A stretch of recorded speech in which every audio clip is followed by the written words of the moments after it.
I mean, if you look at all the front pages, or pretty much all of them, it's dominated by Phillip Schofield and ITV facing a state of crisis this morning.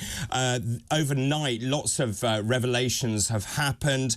ITV clearly in a state of crisis. It's deepened as Schofield's ex-lover denies that bosses quizzed him. So we heard from ITV saying they fully investigated this affair in 2020. It now transpires that actually ITV may well have known about this in 2019 and may or may not have chosen to do anything about it. They say they actually spoke to both parties. Now the young lover says he was never spoken to by ITV. Also, Dr Ranj, a television doctor, has come out and said actually ITV presiding over a toxic culture, or certainly out this morning, and he was managed out of ITV as a result of speaking out. The question is what happens to ITV, but also what happens to other presenters as well. Many presenters I know are deeply concerned about the ramifications of this. Of course, YMU has dropped, this was originally James Grant, they've dropped Phillip Schofield, but of course they represent some very high-profile names in this country indeed. So I'm very keen to find out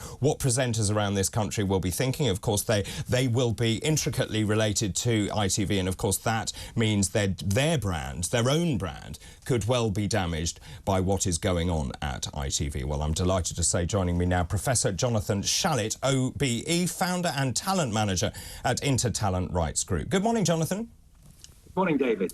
I think this is, I mean, obviously it's deeply disturbing. ITV, obviously in a state of chaos this morning as more allegations and revelations come out. They've dropped Phillip Schofield like a hot stone. YMU distancing itself. Jonathan, I've known you for a very long time. You are a very successful talent manager. What are the implications for other talent at ITV?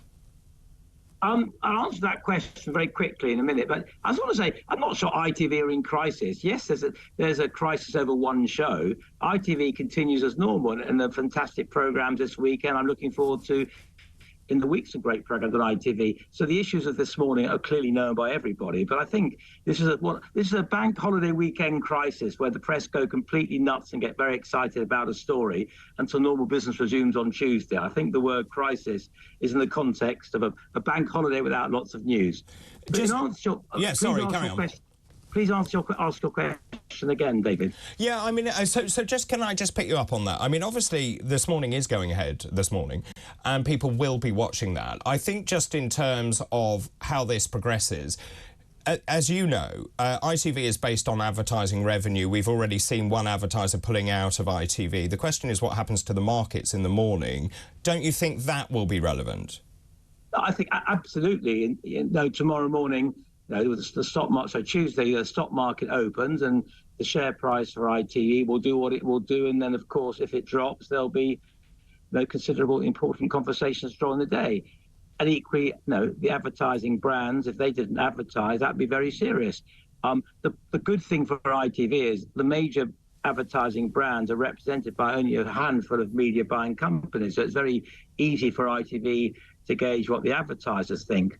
But also, there's a good alignment here to Twitter. A few weeks ago, they're in crisis. Advertisers are pulling away. They're appointing new CEO of Twitter, and immediately advertisers are coming back. I think the same with presenters. I mean, this morning I read that Dermot and Alison have presented the show. They're much loved. They're trusted. So I think this week, for example, if that's how ITV continue, they've got a safe pair of hands. I mean, I don't think advertisers are going to walk away from a brand that's been going 35 years, so long as they have confidence that the way the brand's going to go forwards is in the right way. I mean, it's just quite interesting, and I suppose I'm keen to understand the relationship between an agent and a presenter, or a manager and a presenter. I obviously have some insight into that, but obviously, in my experience, the agent, manager and the presenter know each other really well. So the question is, how much do you think YMU knew at this point? And also, just in terms of them taking action, what happens from now and to the reputations of other presenters? Is it a problem or is it not a problem?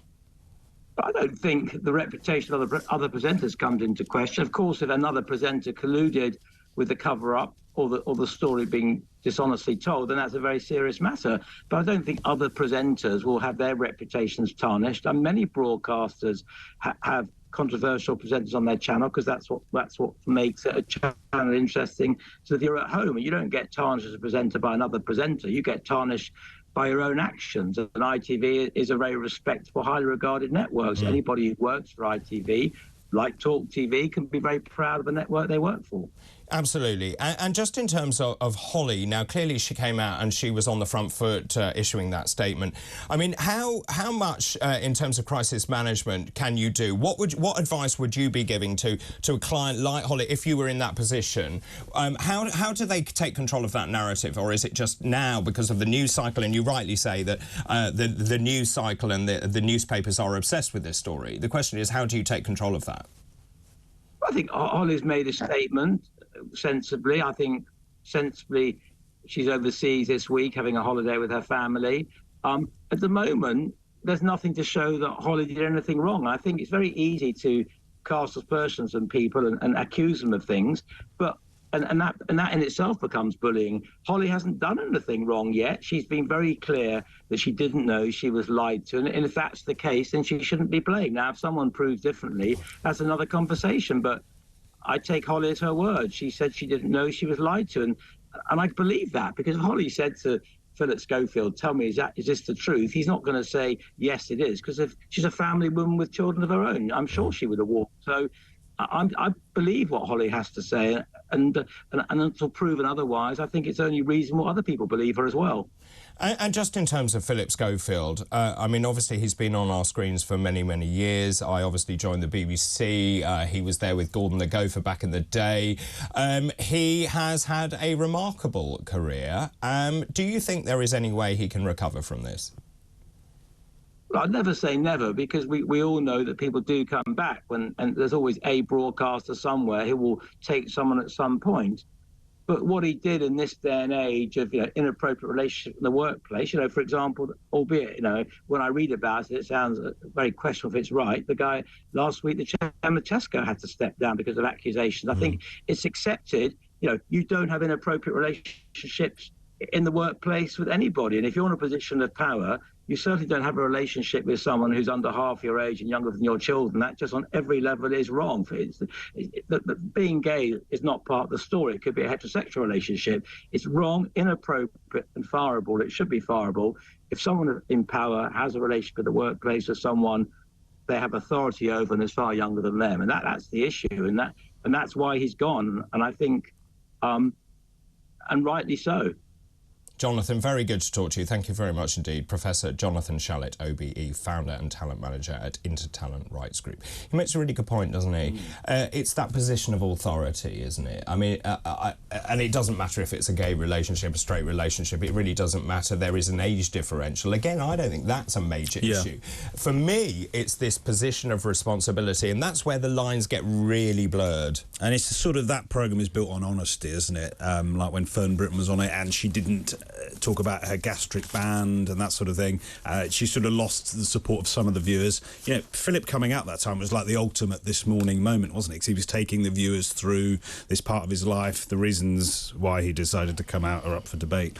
But him and his wife were on TV on that consumer show they did together. So people felt they knew Phillip, and I suppose, viewers feel a bit betrayed that he was living this double life. Even Eamon and Ruth feel betrayed, don't they? As a result of that. I mean, lots of messages coming in about this. Just interestingly, for pity's sake, forget Phil Schofield. Who is bothered? This is a storm in a teacup, says Robert in Northants.